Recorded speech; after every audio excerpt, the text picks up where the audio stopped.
along to this week's Assist, sponsored by Free Super Tips. I'm Warren Ashurst, and joining me again this week is Dan Childs, and we've got Tom McGarry stepping in to replace Mark Langdon, who's getting a well-deserved break as we look ahead to this weekend's Premier League and EFL action.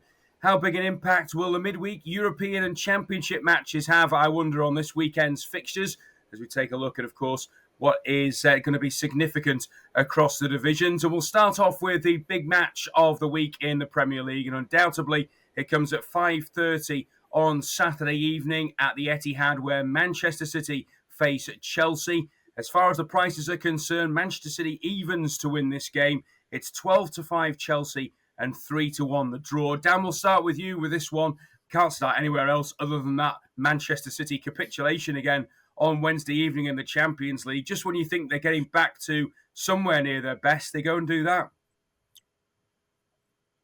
Yeah, it just shows you that there's still like a mental fragility there, doesn't it? I mean, we saw it at Brentford as well, didn't we? When they were kind of playing well, got in a good position, and ended up dropping 2 points there. I still think they'll probably get through this Champions League. It's at least into the playoff round. I mean, they know they've just got to beat Bruges at home to make it, whatever happens with the other results. But no, I mean, going forward, it's when you all of a sudden you're not used to winning games regularly. Every time there seems to be a setback with them, they seem to. It seems to be a mental issue for them, and I would also suggest as well that they're just not that solid at the back anymore. I mean, you look at their. In terms of people wondering if they're in a false position in the Premier League, but the false position is probably that they might even be a little bit too high because their XG against, I think it's 8 more than the actual number of goals they've conceded. So they're just not that tight anymore defensively. I mean, the Rodri being out, has been a massive impact, but surely shouldn't have impacted them as much as it has. But certainly they're a team that can be got at these days. Yeah, Dan says, Tom, defensively, obviously, there are all sorts of problems for Pep Guardiola at the moment. I don't necessarily think he's doing himself much of a favour by chopping and changing goalkeepers either.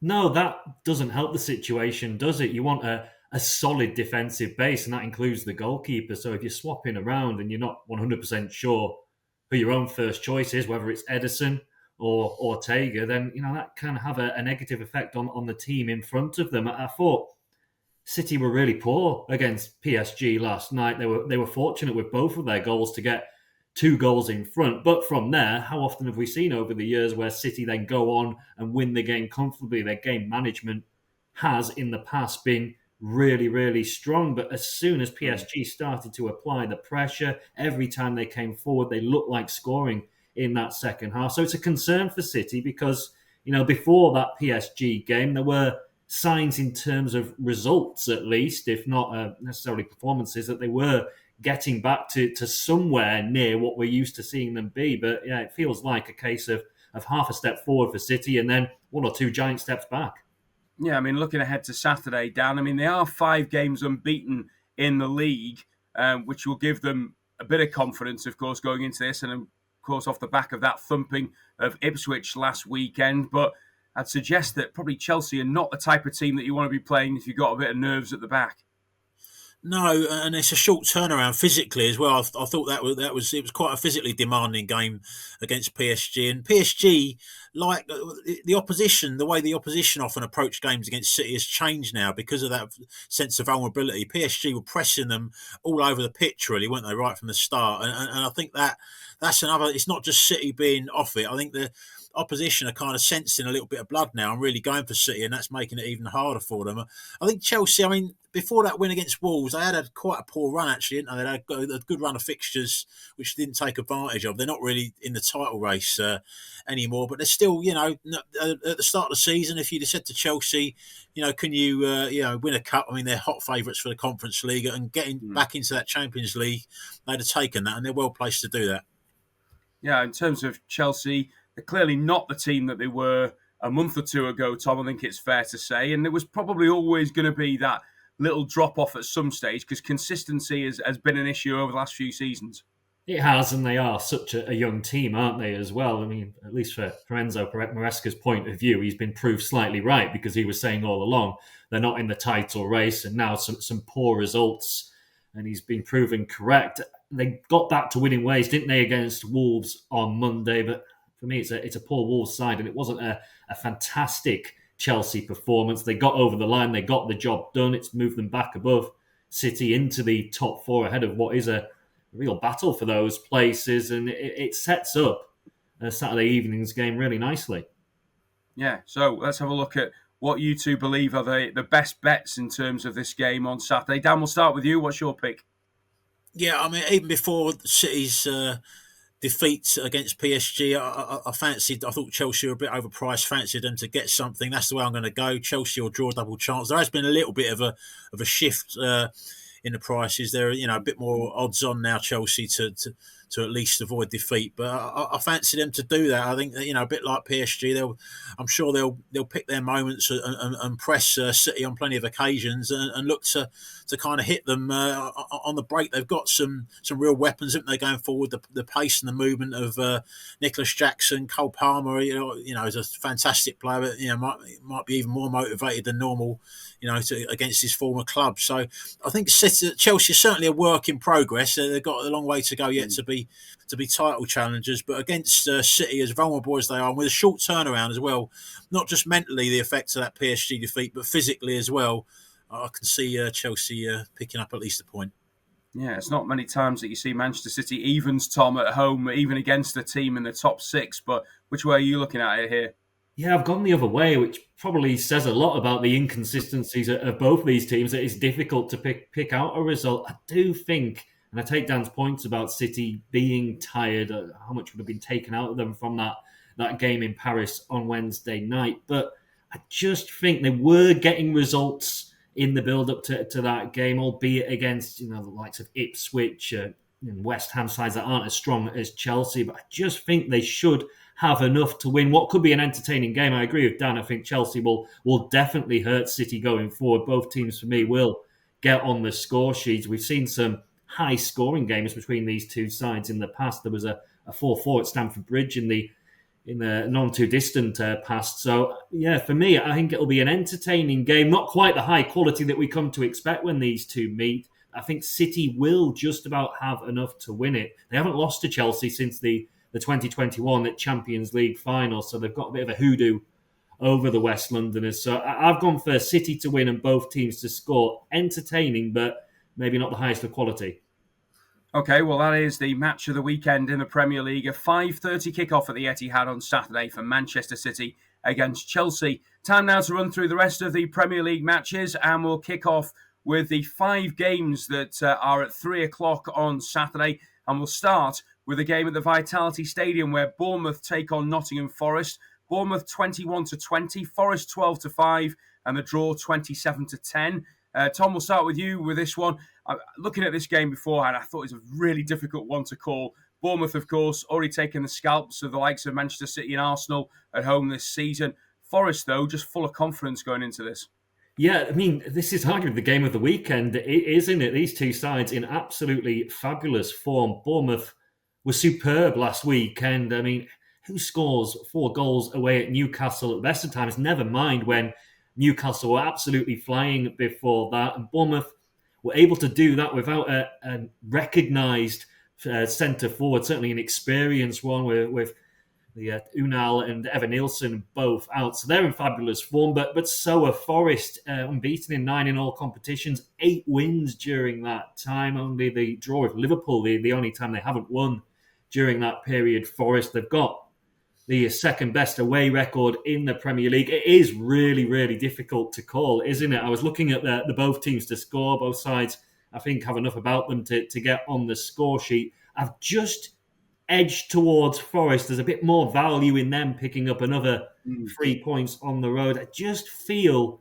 with the counter-attacking threat that they have, the Anthony Elangas, Callum Hudson-Odoi, if he's fit, their pace out wide, Morgan Gibbs-White pulling the strings, and then Chris Wood, who I was kind of writing off slightly maybe a month or so ago. I thought he'd had a fantastic start to the season. Maybe after a couple of games without scoring, he was beginning to tail off, but he's returned to goal-scoring form. He's a fabulous focal point and a real key part of that counter-attacking. So for me, I think Forest, maybe that's where the value lies.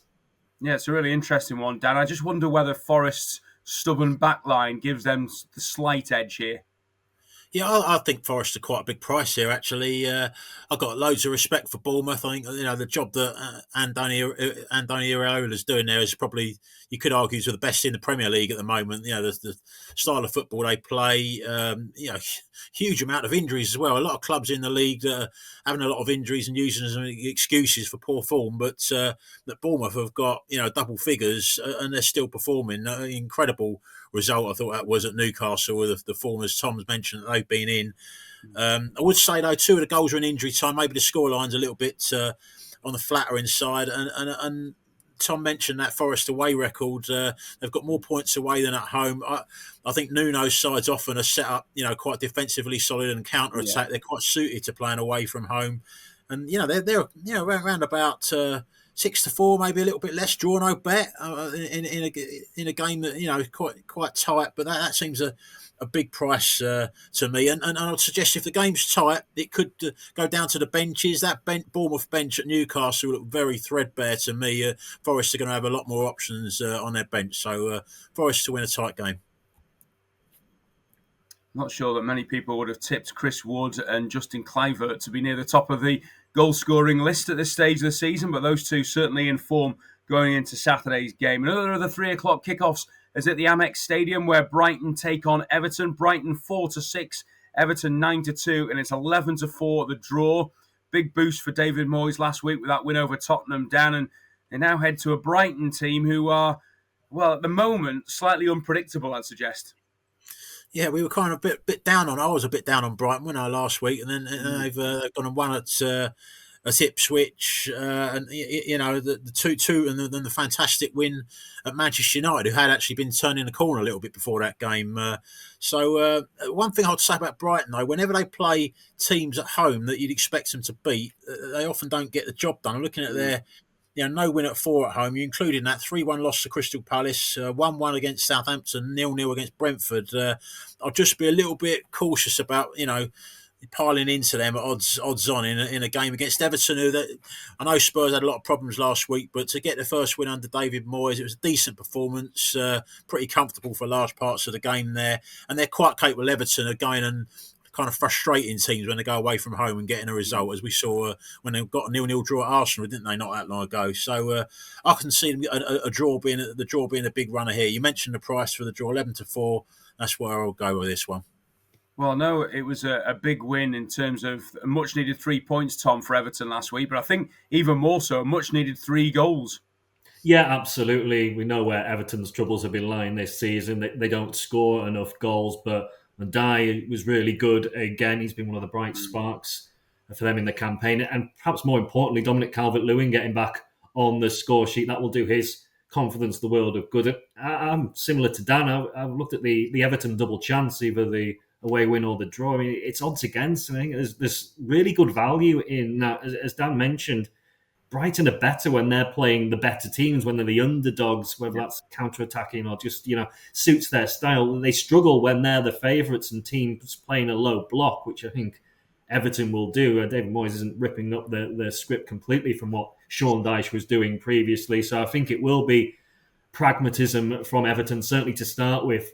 In this game, they've got a decent record at the Amex as well, unbeaten on their last 4 visits. That includes a 5-1 victory a couple of seasons ago, where Calvert-Lewin, I think, was particularly impressive. So, yeah, for me, Everton can get something from this game. Brighton, consistently inconsistent. So, yeah, I'd edge with the Toffees. Well, as often is the case when Everton are away from home, Liverpool are at home, and at Anfield at 3 o'clock, they'll play host to Ipswich. The league leaders are 9-1 on to claim the victory. It's as big as 14-1 for Ipswich to claim the 3 points, and 11-1 the draw. Tom, we'll start with you with this one. I mean, on paper, it looks like a home win. Can you make any case for Ipswich? Yeah, it's hard really to back anything other than Liverpool getting the 3 points. Ipswich, they were okay, weren't they, in the opening 25 minutes or so against Manchester City last weekend? Carved out a couple of opportunities, but they capitulated really after conceding the opening goal, waved the white flag, which is one of the few times we've seen that from Kieran McKenna's team this season. They usually battle, they're usually in games. They are better away from home than they are at home. They've picked up more points on their travels, decent results. They've won at Spurs, they've won at Wolves, they've got a decent point against Fulham recently as well. So I think they'll put in a more spirited display. Liverpool are not at their free-flowing best, are they? They're grinding out results both domestically and in Europe. We saw that against Lille during the week where they made hard work of things. So Liverpool will win this. I'm not envisaging the shock of the season or anything like that, but I think Ipswich will learn from the mistakes they made against City last weekend, and they'll keep it a lot tighter than that. It was 2-0 when they met at Portman Road, these two sides, on the opening weekend of the season. So something similar, perhaps. I've gone with Liverpool and under 3.5 goals. That's an odds against price, so it gives you a bit of value. Yeah, I'd steer clear of anything other than Liverpool victory, but yeah, I think maybe low scoring. Dan, I've seen this week that Liam Delap's been linked with the likes of Chelsea and Tottenham, and it's the last thing that probably Kieran McKenna wants, is that he's leading shining light up front as being linked with a potential January or if not summer move when you're trying to concentrate on staying up. Yeah, I'd be amazed if Ipswich sold him in January. I've got to be honest. I mean, they've got a really good chance of staying up, and you know, once you get past that, you know, really bad result I had last week. At the end of the day, after this weekend, you've got both games against Liverpool and City, two of the toughest fixtures of the season, out of the way. They're going into this weekend. They're only goal difference inside the relegation zone. I think if you'd offered them that at the start of the season, they'd be, they'd say that's okay. They're not that badly placed for me. As Tom mentioned, it's not often that they cave in the way they did last weekend. I do think I'm on similar lines there. I think they'll tighten up, and Liverpool don't often destroy teams anymore at home. They've got 20 Premier League home goals in 10 games. They've not scored more than 3 in any home game this season. So I'm going very similar lines to Tom. I'm just going to play it a little bit safer. Liverpool and under 4.5 goals, shade of odds on. So that's the way I would play it. Okay, up next, it's a trip to St Mary's for Southampton against Newcastle. If we'd asked you 7 or 8 days ago, Dan, about this game, you would have almost certainly gone above 2.5 goals, Newcastle win. But obviously that was a bit of a shock to the system last weekend. Yeah, sometimes Newcastle went into the game in great form, didn't they? It was a kind of a ding-dong game, wasn't it? They both went at each other, and it sounds crazy when they've lost 4-1, but they could have easily won the game as well. They've missed quite a few chances, conceded 2 goals in injury time when they're leaving themselves open. So I think they're going to look at that Newcastle and just say, draw a line under it and let's go again here. And what an ideal game really to get back on track. Away to Southampton, are in a real bad state. What I would say with Southampton, there's been just a few little glimmers. I thought for 80 minutes at Manchester United, there was a very good performance there. The Nottingham Forest, they weren't so great, but it's 3 days after. It's quite a short turnaround. So I do think the manager there is going to be. There have been a few signs that in certain games that he's tightening them up a little bit, and that's where I'm going to go with this one. I think Newcastle will just be happy to get back on track with any kind of win. Southampton are going to be looking to tighten up, so I'm going to go and say Newcastle to win and under 3.5 goals. Looks quite a big price to me. Yeah, Tom, I was looking last week and heard a stat that said that Isak was only 3 goals away from levelling Jamie Vardy's run of 11 straight games and 11 goals. And I thought, next 2 games, Bournemouth at home, Southampton away. And of course, that run came to an end last week, but he'll probably be licking his lips at the prospect of facing Southampton's leaky defence. Yeah, he's got to fancy his chances of returning to scoring ways and continuing that fabulous season. He's only behind, isn't he, Erling Haaland and Mo Salah in the Premier League scoring charts, 15 goals. So yeah, this is an ideal game for someone like him to step up and at least get 1, maybe be thinking about 2 or 3. I'm on a similar lines to Dan. Newcastle will win this, definitely. That's almost, without being disrespectful to Southampton, you'd feel that goes without saying almost. Southampton, their main battle for me is ensuring that they beat Derby's record low points total in the Premier League era, which stands at 11. But I think Newcastle, they've won the last 4 in a row away from home in all competitions, scoring at least 2 goals in each of those. I expect that run to continue. Southampton, there were signs of improvement, certainly against Manchester United, as Dan mentioned, and they came back, albeit too late, against Nottingham Forest. But just feel it's going to be really difficult for Ivan Juric to get any kind of tune out of his side on a regular basis. So I've gone for Newcastle -1 handicap. I think they can win this one by a couple of goals and get back to winning ways. Well, the size of the task highlighted for Southampton by the fact they're 6-1 to win the game on Saturday. Newcastle 2-5 and the draw 17-4. The fifth and final game of the 3:00 kickoffs on Saturday takes place at Molineux. Wolves against Arsenal. Tom, we'll start with you with this one. I don't know what to make of Wolves recently. I think Vitor Pereira, obviously, some good signs to start off with, but he appears to be rubbing up some of the key players the wrong way. I mean, he said this week that the body language hasn't been great from Matheus Cunha. Whether that's true or not, they're going to need him, you'd think, to stay up. Yeah, absolutely. And, he's kind of said that Mario Lemina wants to leave the club as well, washed his hands of what was the club captain at the start of the season, wasn't it? So, yeah, I am concerned for Wolves. They had that initial uplift when Pereira came in, a couple of decent victories, but they've lost their last 3 Premier League games, conceding 3 goals in all of those. And, they were poor against Chelsea on Monday night. I mentioned earlier on, I didn't think Chelsea were that good, but they still won pretty comfortably in the end. And I think it'll be a similar story when Arsenal head to Molineux. They've lost their last 7 games against the Gunners. Arsenal will be desperate to respond from the disappointment of drawing with Aston Villa in their last league game. They did that somewhat against Dinamo Zagreb in the Champions League during the week. A no-frills 3-0 victory, which, if you've not seen the highlights of that, I wouldn't be desperately hunting them out. It was pretty comfortable for Arsenal, and it could be something similar in this game. I've gone with the same bet I've gone with Newcastle, Arsenal to win, and the -1 handicap. I think they can score at least a couple of goals, maybe 3, and if there's problems with Cunha and the likes for Wolves, if it's not a happy camp, I can't see them offering too much. I think this could be a comfortable Arsenal victory. Wolves are 11-2 to claim the win, by the way. 7-2 the draw, 9-20 Arsenal. I was going to mention the word toothless, Dan, which I think is probably a bit harsh in terms of Arsenal going forward a little bit at the moment. Yes, they're off the mark goal-scoring wise, but a little bit like you alluded to with Newcastle, this looks like almost a perfect fixture for Arsenal. Yeah, possibly. I'm actually going to go with a draw here. Every team misses their big players, no matter who you are.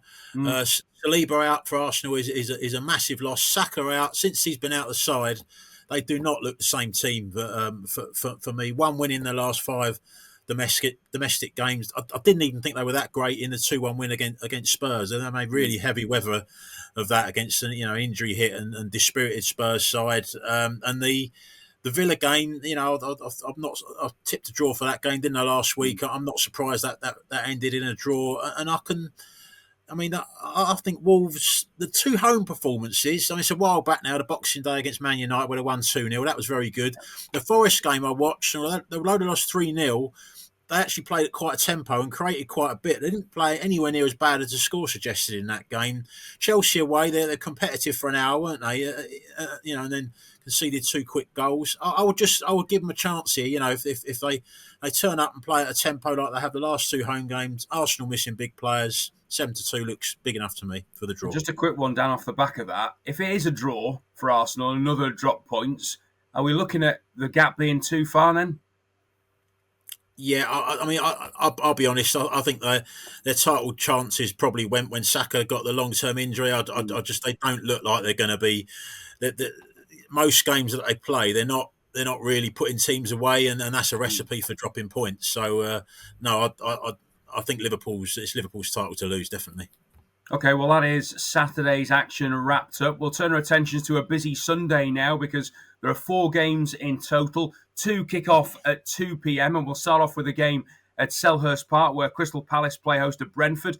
Palace 21-20, the draw 11-4 and Brentford 23-10.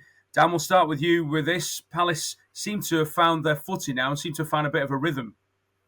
Yeah, they've finished last season well, didn't they? Started this season poorly and we're getting sucked into a relegation battle, and now they're up to sort of comfortable mid-table position. I think certain things. Eze coming back to fitness. They had a few injuries, didn't they, earlier in the season? He was a big one as well, coming back and pulling the strings there for them. Ismail Assar, that took a while to sort of grow into the season. He's really looking good now. Mateta started scoring, so there's lots of things contributing, and probably a boost in confidence when the results improve. But I just think with this one, a lot of people are probably going to want to back Palace because of their form, and Brentford having a bad away record. But I can see a tight game here. And one of the main reasons for Brentford's bad away record is that they've played a lot of the big teams away. They've played away to the likes of Liverpool, City, Villa, Chelsea. So you can expect them, I think, to pick more away points up in the second half of the season. Both teams tend to like to counter-attack. I mean, I think that could lead to them kind of cancelling each other out. And they don't, in terms of goal scoring, Palace don't score many at home. They've scored 10 at home. Brentford have only scored 11 away. 5 of them were in that 5-0 at Southampton, so they don't score many away, Brentford. That, all that together leads to a low-scoring game for me. Under 2.5 goals is odds against 11-10 for what I think is going to be a tight London derby. That may be worth backing. We mentioned the word unpredictable at least a couple of times already, Tom, with this. I think that probably sums up Brentford as well, who are capable of beating anybody on the day. They are. I mean, they're really good usually at home and can be poor away, as Dan's mentioned. They're a difficult side to predict. I just feel, you mentioned it, 21-20 Crystal Palace home win. I'm one of those people Dan alluded to that would be tempted by that, fancying, Crystal Palace to pick up all 3 points. I think this is two sides trending in opposite directions. Palace, after their poor start, seem to have found their groove. They've kept faith with Oliver Glasner. I don't think internally, at least, there was ever any pressure on him when they made that poor start to the season. But externally, there were 1 or 2 questions starting to be asked. And yeah, I think they're looking upwards now. Whereas Brentford, they're not going to get dragged into a relegation battle. Don't get me wrong. I just think it's gone a little flat for them. They were knocked out of the FA Cup by Plymouth, weren't they? They're lower mid-table. Johan Visser's been linked with Nottingham Forest in the week. Brian Mbeumo continues to get linked with a move away. I'm not necessarily saying that either of those players will leave in January, but I just there's in danger of this season not petering out for Brentford. But it could be a difficult second half of the campaign. And I think Dan's right. It might be a low-scoring game, this one, but I think with home advantage and momentum on their side as well, Palace should have enough. Well, both Brentford and Palace should take solace from the fact that at this stage of the season, they're above Man United, West Ham and Tottenham in the table. So I imagine going into this, they'll be pretty happy in terms of the fan base. The other 2:00 game on Sunday is the aforementioned Spurs at home to Leicester. Tottenham 9-20, the draw 17-4, and Leicester are also 17-4. Dan, I'm sure you'll have plenty to say on Postecoglou and Tottenham alike in a moment. We'll start with Tom, though, because, I mean, in theory, again, we talk about teams and being hard to understand and hard to predict. Tottenham are probably top of that list, but you would think against the Leicester team with home advantage and Leicester low on confidence that they should be potentially winning this. Yeah, they should be, shouldn't they? Leicester, 7 league defeats in a row.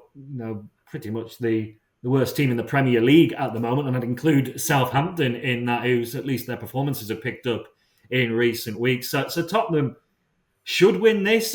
Normally, I'd be tipping them up. I'd be looking at the Spurs and both teams to score, because Spurs still have, of course, all those defensive issues. They're away as well in Germany at Hoffenheim in the Europa League on Thursday evening. But I've steered clear of backing Spurs. I can't do that with any confidence. I've been burned too many times over the course of this season. I'm looking more at the over 3.5 goals market, where there is a bit of value. Spurs not scoring as much recently, are they? But they still have plenty of attacking talent, and they should be able to cut through a Leicester defence on at least a couple of occasions. But as I've mentioned, Spurs still very suspect at the back, very light on numbers. Doesn't look like Romero or Van der Ven are coming back for this game or in the imminent future. So I'd fancy Leicester to get on the score sheet as well. They've scored in the last 2 away games against good teams, Liverpool and Aston Villa. So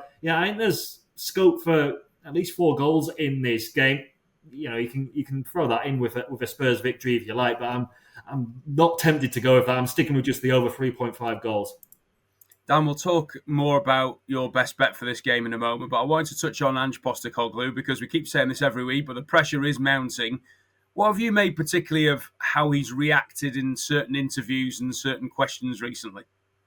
Yeah, I don't think he's clearly been quite spiky, isn't he? In a lot of them, he's not come across particularly well, from being honest, in a lot of these interviews. But that's happened. You go down the years, lots of big managers at big clubs, if they're on a bad run, you remember sort of Klopp that after the game at Yeah. Brighton, I'm thinking as well. Yeah, it does happen. But from Daniel Levy's point of view and Spurs fans, they're just going to be looking more at what's happening on the pitch. In terms of whether you replace him or not, now I'm kind of the opinion, might as well leave it for the moment, Yeah. because it all depends on what your succession plan is. Who you're going to get in? It's normally the better managers. You'll have a far better chance of getting a decent replacement in the summer than you are right now in the middle of a season. Spurs are still involved in 3 cup competitions as well, so you need to consider that. That's an upside to things. The performance against Liverpool in the first leg of the La Ligue Cup was an outlier. They actually played really well and deserved to win that game. But no, this one, I think how you approach this game, for me, it depends on what you think is going to happen against Hoffenheim, because Spurs just desperately need some kind of lift at the moment. And the Hoffenheim game, I've done this game for the paper, and Hoffenheim are in as bad a state, injury wise and form wise, as Spurs are, and I actually fancy Spurs to win. So if you think they're going to win against Hoffenheim, that'll be a big boost, I think, going into the Leicester game, morale-wise. They'll have a couple of players back that are ineligible for Europe. Jed Spencer's been playing really well. Kinski, the goalkeeper, who's looked pretty good. However, I don't see them keeping a clean sheet. They just don't keep many clean sheets. So that feeds into my tip. Leicester, as Tom has mentioned, have lost 7 games in a row. Arguably, even though they've got more points than Southampton, could be the worst team in the Premier League. But I do think they'll score. Going to go with Spurs and both teams to score at odds against. Okay, well, let's turn our attentions now to the 4:30 game on Sunday, and that is the game at Villa Park. Aston Villa against West Ham. Villa 11-20, the draw 16-5, and it's 19-4 West Ham. I think most of us, Dan, were probably surprised to see Villa slip up in the way that they did against Monaco in the Champions League in midweek, especially off the back of that comeback against Arsenal. Where are Villa at, and are they going to be the ones to beat here? They're not their best, are they, at the moment, Villa? They have had a bit better form in recent Premier League games. I'm beaten in 4 Premier League games. I think they're home form in all competitions now. They've won 4 and drawn 1 in their last 5 games. So there are signs, certainly at Villa Park, that they're starting to do a bit better. They didn't play well, funny enough, against West Ham in the cup game. They come from behind to win 2-1. Weren't great in that game, which would kind of maybe worry you about the odds-on price for Aston Villa. But West Ham went into that game with Fulkrug and Somerville. Both got injured, didn't they, in that game? And then against Crystal Palace the week after, I think they won, didn't they? Initially in midweek against Fulham, but then at Palace, that was a real poor performance. He kind of played in a low block. Graham Potter tried to protect them, and they lost the game 2-0 and offered very little going forward. Looking at that and the lack of options West Ham have got up front, and Villa, they have got good players in attack: Watkins, Duran, Rodgers. I just think they'll have too much going forward. Don't think it'll be a goal fest, though. I think West Ham will look to keep it tight like they did last week. So Villa and under 4.5 goals is my tip at shade of odds on. And Graham Potter, after these probably opening 3 games of his tenure, Tom, may well be thinking, I've got a tougher task here than maybe I originally thought.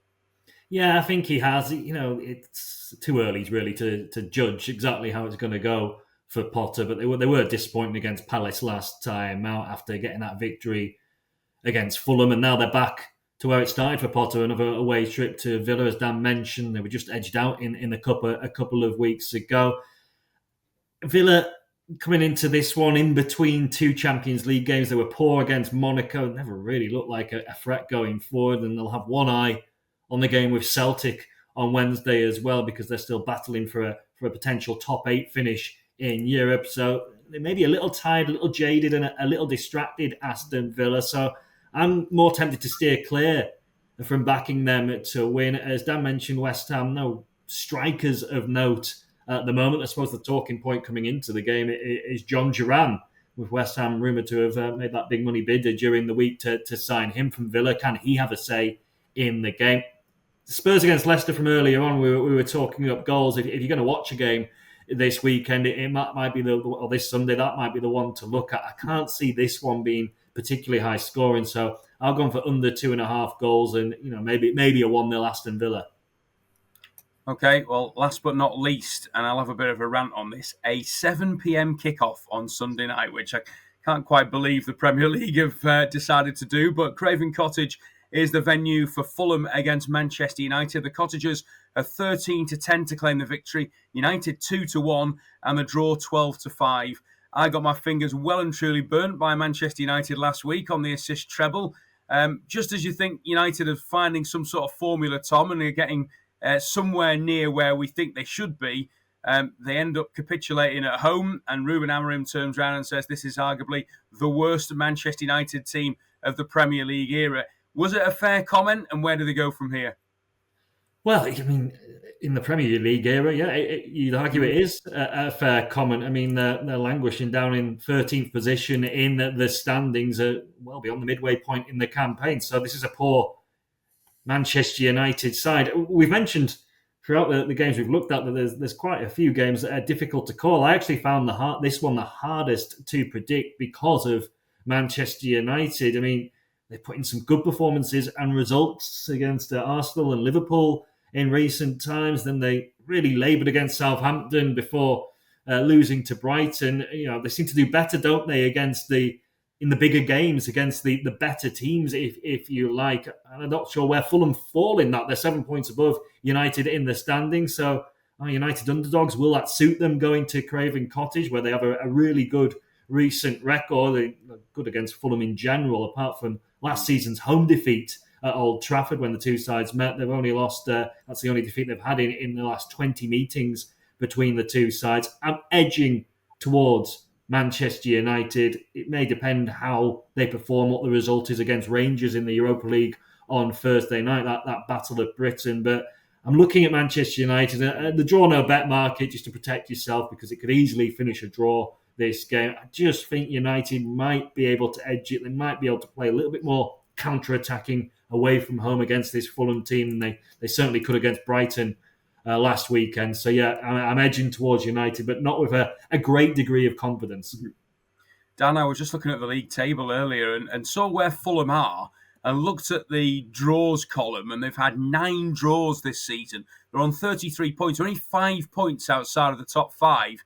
It could have been even better for Marco Silva's men, but for a few games where maybe they've not quite taken advantage.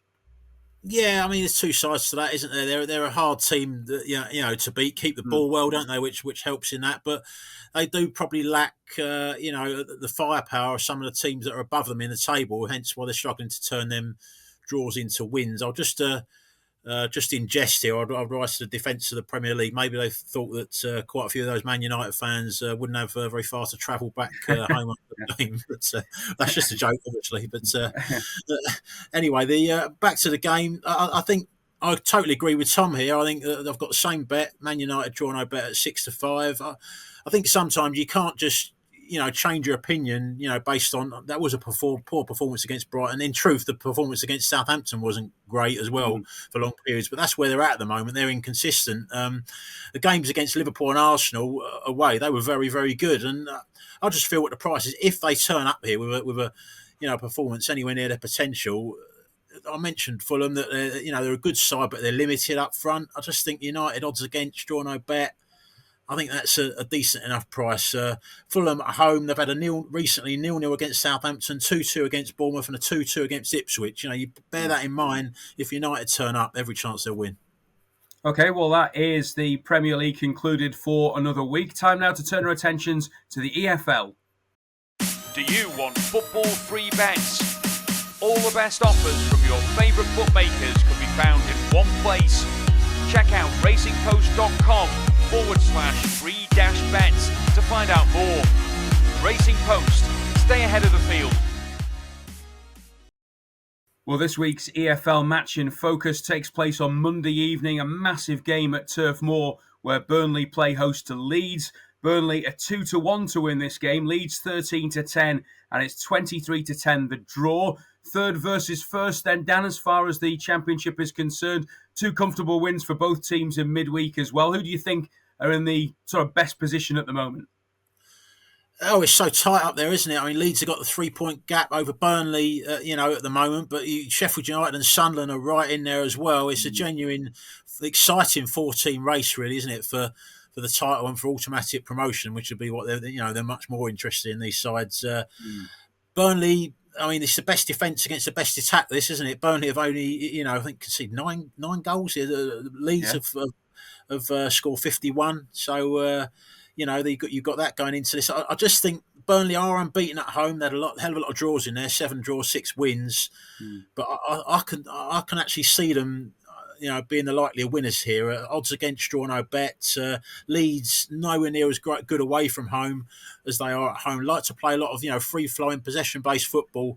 At Burnley, that's not an easy venue to carry that out. I think Burnley will get about and they'll make things tight. And I just think that they won 1-0 at Ellen Road, didn't they, earlier in the season when they weren't anywhere near playing as well as they are now. They got a fantastic win, didn't they, midweek away to Plymouth as well, going into this game to boost their confidence. And I would take a chance on them on the draw no bet.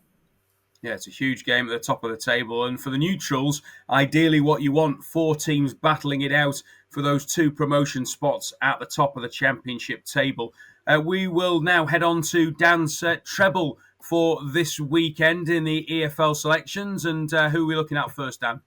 Yeah, I'm going to start off in the Championship with Luton at home to Millwall. Luton second from bottom. Matt Bloomfield's gone in there, from Wickham. He's got a tough job on his hands. They got a 0-0 at home to Preston. It was, by all accounts, was a terrible game. And then they led at Oxford, I think, in the week, and then ended up losing the game 3-2. But Oxford have really improved a lot under Gary Rowett. Luton generally are a lot stronger at home. I mean, they're vast. I think 22 of their 26 points they've picked up at Kenilworth Road. I think I'm right in saying.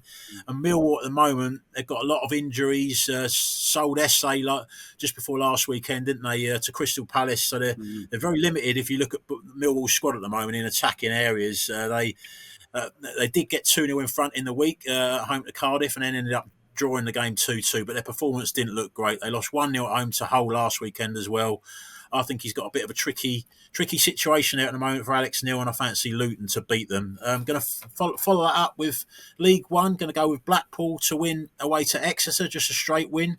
Blackpool 4 draws in a row, but you look at some of them draws. They've got a 0-0 at Birmingham where they played really well, a 1-1 draw at Wickham, a 2-2 draw at home to Huddersfield. So they're mixing it at the moment with the top teams in the league, and against Exeter, who got 1 point from the last 4 games. That was when they got an injury time equaliser in a 1-1 at Peterborough on Tuesday. I think Blackpool can go there and win. Finally, going to go into League 2. Gillingham, draw no bet, I fancy, away to Tranmere. John Coleman's gone in at Gillingham. I really rate him as a manager. Did a fantastic job at Accrington.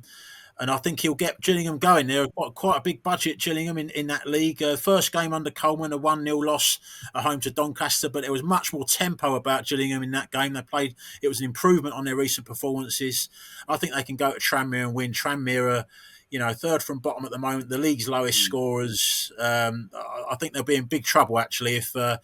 I expect, I don't know if Tom will disagree with me, but I think Carlisle eventually will improve, and I think Tranmere could be the ones to fall in there. So Gillingham, draw no bet. Yeah, I do think that bottom of League 2 is going to be fascinating towards the end of the season. It could be a similar battle to that at the top of the Championship. So just a reminder of Dan's EFL treble for this week: Luton, Blackpool and Gillingham. And up next, we're going to get Tom into the hot seat for his bet builder. So, Tom, I think we're looking at the big game of the weekend in the Premier League, Manchester City against Chelsea. Is that right?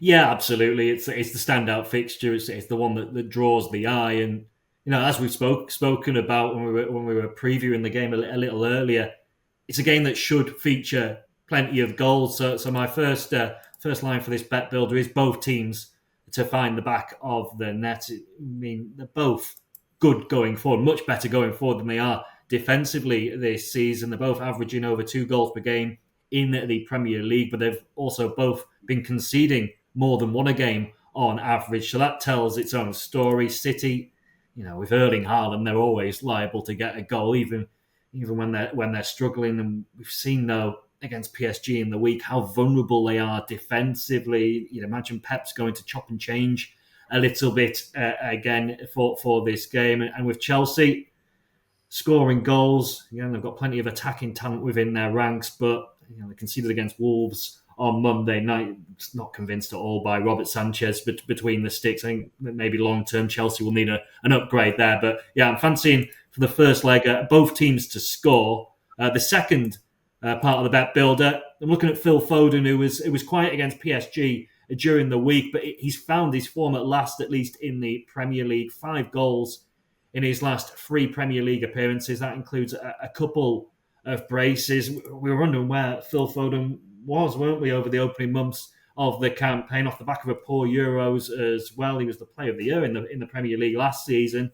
But he seems to be finally finding his feet, rediscovering his form, and I fancy him a decent price to get on the score sheet once again. And then the final line for the bet builder, again, I'm looking at attacking elements. Cole Palmer to have over 2.5 shots in the game. He's had 77 in the Premier League this season, the most by some way of any Chelsea player. Only 3 players in the entire division have had more shots than Palmer. So I'd fancy him. He was quiet. I think he'd had a bit of illness, hadn't he, coming into the game against Wolves, and he was quiet in that game, but he still rattled off a few shots, and there were sprinklings of his brilliance, his creativity throughout that game as well. So he's rested up, got back to 100% fitness now against his former club. You think he's going to be busy. Yeah, you would imagine that Cole Palmer could play a big part in that game on Saturday evening. Before we give you the assist treble for this week, of course, Mark normally gives us a couple of prop shop tips as well. Tom, what's your selections in terms of the prop shop? Yeah, I've got a couple. One of those was from the City game, Phil Foden to score. I think that the form he's in the Premier League, he's a decent option to get on the score sheet against this vulnerable Chelsea backline. My other one comes from the Wolves Arsenal game. João Gomez to have at least a couple of fouls in the match. He's committed more fouls than anyone in the Premier League this season, 4 more than anyone else. In fact, he's on 49, so he's almost getting his half century, and I think he'll definitely get that, won't he? Against Arsenal, Wolves aren't. Yeah, he'll have to, won't he? He picks up a yellow card maybe in the midst of that as well. But yeah, Wolves aren't going to see much of the ball, are they, against Arsenal? He's going to have to dig in, similar to what he did against Chelsea on Monday night, where he committed 4 fouls in that game. He gave away 3 against Arsenal earlier in the season. So yeah, I think it's a bit of a shoe-in almost that he'll at least feel the wrath of the referee on a couple of occasions. Okay, thanks very much, Tom. We will, as promised now, head to the assist treble for this weekend. Dan, we'll start off with your selection first. Yeah, going to go with Luton home to Millwall. I mean, Luton have 6 of their 7 wins have come at home. Their only away win actually was a 1-0 win at Millwall earlier in the season. I think they'll be too strong for Millwall, who have gone 6 league games without winning, and they're certainly sliding towards trouble. And Tom, what's your pick for the assist treble?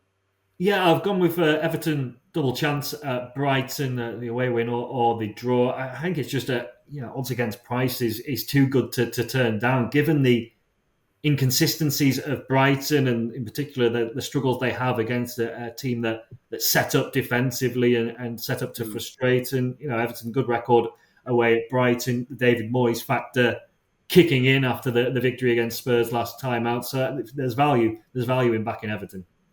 Okay, and I'm going to go into the Championship and go with Cardiff to beat Derby, around about 23-20 at the time of recording. Only 1 place separating these 2 sides, but their form lines are very different. Cardiff are unbeaten in 7 now in all competitions, picked up 5 points from the last 3 home games, including that big win over Welsh rivals Swansea in their last home match. Derby, on the other hand, have lost their last 6, and their last win on the road came back on November the 6th. And that looks like a tricky little test on a trip to South Wales this weekend. So just to remind you, the assist treble, Cardiff, Luton and Everton double chance. And we'll conclude this week's show with the naps from Dan and Tom. And Dan, we'll start with your nap first. Yeah, Gillingham draw no bet away to Tranmere in League Two. I mean, Gillingham at the moment they're they're 12 points off of 7th, but given how positive John Coleman is, I think he'll still be even eyeing up a push towards those playoffs. They beat Tranmere 3-0 at home earlier in the season, and I think they'll be too strong for Tranmere at Prenton Park. And Tom, what's your nap for this week? Yeah, I've gone with Liverpool to beat Ipswich in the Premier League and under 3.5 goals in the match. Liverpool grinding out results at the moment, not blowing teams away, particularly at Anfield. Ipswich, off the back of that heavy defeat to Manchester City last weekend, I think they'll tighten things up. They'll look to frustrate, and they might well achieve that for the bulk of the game. Eventually, though, Liverpool, you'd imagine, will find a way through. So, yeah, a low-scoring Liverpool victory, go with them to win and under 3.5 goals. Okay, well, thanks very much to both Dan and Tom for all their efforts this week. Don't forget, of course, to like, subscribe and comment. We like seeing your views on our assist shows. And if you like your golf, of course, don't forget to join Steve Palmer for the Sweet Spot every Tuesday. We'll be back with another assist special on Monday for the final round of the Champions League format. But in the meantime, enjoy your football this weekend and please remember to gamble responsibly.